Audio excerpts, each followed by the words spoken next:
الرحمن الرحیم۔ السلام علیکم ناظرین، غلام حیدر کھوکھر امید کرتا ہوں کہ آپ خیریت سے ہوں گے۔ ناظرین،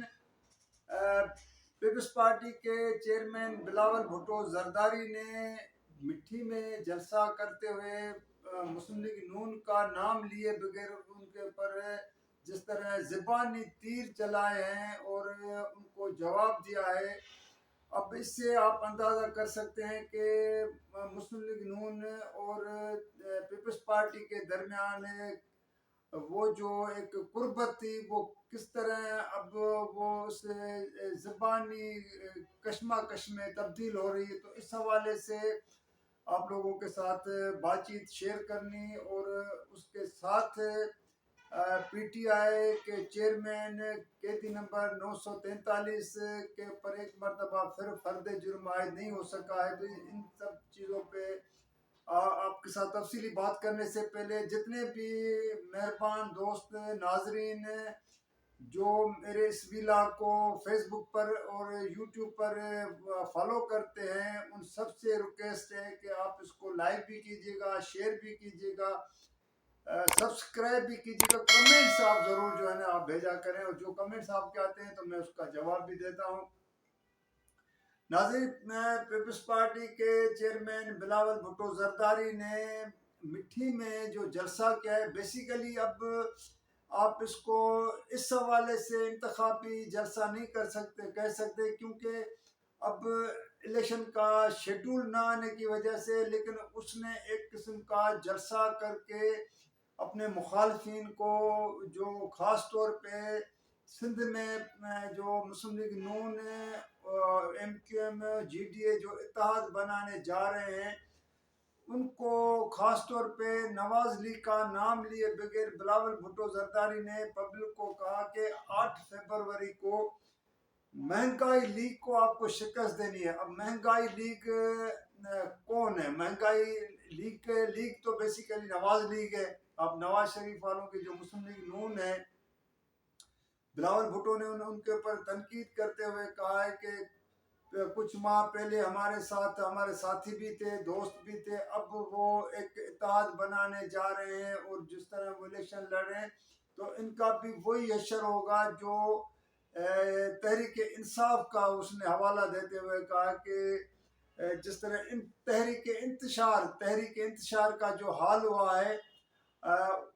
یہی حال ان کا ہوگا۔ ساتھ میں پھر بلاول بھٹو نے اپنی جو پیپلز پارٹی کی قربانیوں کا بھی حوالہ دیا ہے، لیکن سب سے امپورٹنٹ بات ہے کہ بلاول بھٹو زرداری نے پیپلز پارٹی کی جو سندھ کی 15 سالہ حکومت ہے اس کی زیادہ وہ باتیں نہیں کی، بلکہ یہ کہا کہ ہم اقتدار میں آئیں گے تو جو ہے وہ مزدور کارڈ، کسان کارڈ، جس طرح بے نظیر انکم سپورٹ کارڈ ہے، وہ اس طرح لوگوں میں تقسیم کریں گے۔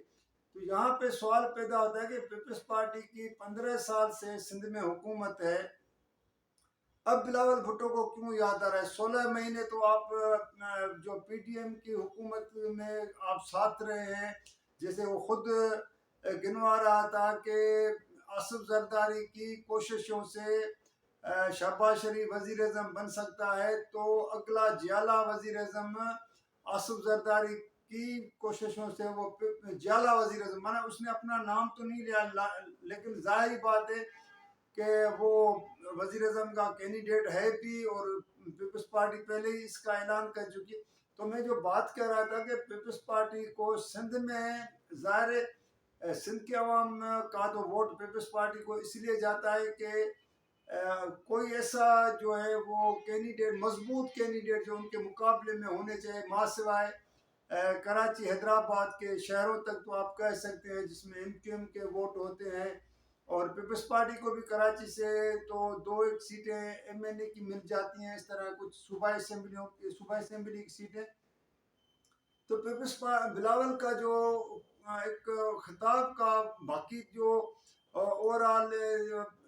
مہنگائی کی بات کر رہا تھا، اور ان کی باقی جو اپنے اتحادی ماضی میں رہے ہیں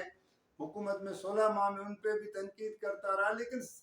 پیپلز پارٹی کی حکومت جو اس کی کارکردگی اس کو بتانی چاہیے تھی کہ 15 سال میں ہم نے چلو हॉस्पिटलों का जिक्र करेगा, कुछ और करेगा। लेकिन अब सिंध के हालात, सिंध के अवाम के हालात कब तब्दील होंगे? क्योंकि ये कह रहे हैं कि हमारा ये तीसरा नस्ल है जो हम ये खिदमत करते आ रहे हैं। तो अगर आप खिदमत करते आ रहे हैं तो आपको तो दावा करना चाहिए कि हमने इतना कुछ किया है सिंध के अवाम के लिए। अगर आप सिर्फ हॉस्पिटल या इस तरह के कुछ आप उनका जिक्र करेंगे, खिरपुर में, किसी और जगहों पे, लाड़काना में, या चंद यूनिवर्सिटी, शहीद बेनज़ीराबाद, लाड़काना में, तो उससे तो नहीं होगा। बेसिकली लोग जो अवाम क्या चाहता है, अवाम चाहता है कि उनको महंगाई से छुटकारा होना चाहिए, महंगाई से निजात मिलनी चाहिए, बेरोजगारी का खात्मा होना चाहिए, मेरिट को जो है ना नज़रअंदाज नहीं करना चाहिए। लोगों को जो अगर जॉब्स देनी है तो मेरिट पे देनी चाहिए। ये ना हो कि पब्लिक सर्विस कमीशन से जो लोग जिनके कोई नंबर भी नहीं होते हैं तो वो पैसे करोड़ों रुपए देकर वो जो है जॉब्स हासिल करते हैं, और जो मेरिट पे उतरने वाले हैं,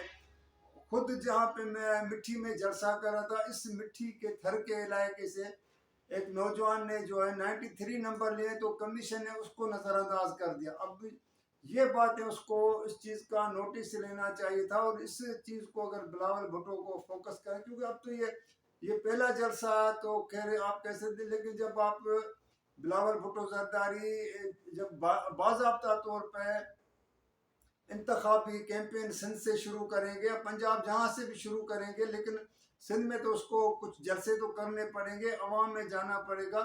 तो उसको फिर ये अवाम के जवाबों का भी, सवालों का जवाब भी देना पड़ेगा कि जो अवाम चाहते हैं कि जो जैसे मैंने महंगाई, बेरोजगारी, बदअमनी, इन चीज़ों से, और अवाम के लिए जो है ना पीपल्स पार्टी क्या करें। और दूसरा, बिलावल ने जो है ना कहा कि अगला जियाला वजीर अला होगा सिंध के हवाले से, उसने सिंध की बात की। ज़ाहिर है बाकी सूबों का तो उसने ऐसी बात नहीं की, लेकिन सिंध का जियाला अब देखना है कि सिंध का जियाला घोटकी से होगा, जामशोर से होगा, या किसी और डिस्ट्रिक्ट से होगा। ये भी एक बहुत पीपल्स पार्टी के अंदर अभी से ये बहस शुरू हो गई है, तो अगला जियाला जो वजीर अला होगा वो कहाँ से हो। तो नाज़रीन, दूसरा ये है कि पीटीआई के जो गिरफ्तार चेयरमैन है इमरान खान, अडियाला जेल में कैद है, तो उसको इलेक्शन कमीशन में तौहीन है इलेक्शन कमीशन के नोटिस पर अडियाला जेल इंतज़ामिया और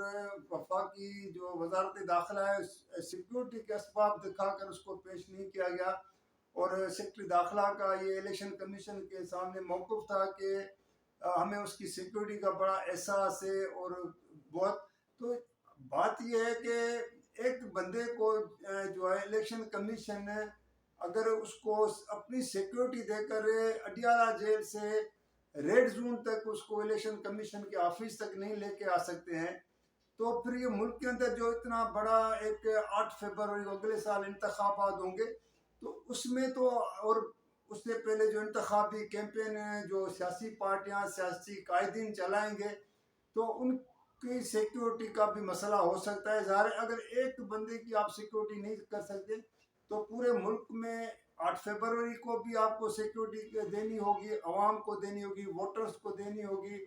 इलेक्शन कैंपेन के दौरान सियासी जमातों के सरबराहान को देनी होगी। तो ये फिर वहाँ पे क्या करेंगे? एक बंदे के लिए अगर आप सिक्योरिटी नहीं कर सकते हैं, तो कहा यह जा रहा है कि बेसिकली जो वजारत दाखिला, वफाकी हुकूमत या बाकी जो सिक्योरिटी के एजेंसीज है, तो वो नहीं चाह रहे कि इमरान खान को जेल से बाहर लाया जाए। अब उसके क्या असबाब हो सकते हैं, उनके जहनों में क्या, लेकिन ज़ाहिरी तौर पे इसकी सिक्योरिटी बताएं। तो नाज़रीन, आज के लिए इतना ही था। अगली वीडियो में आपके साथ किसी और मौजू पे आपके साथ बात शेयर करूंगा, तो जब तक के लिए इजाज़त दीजिएगा। अल्लाह हाफिज़।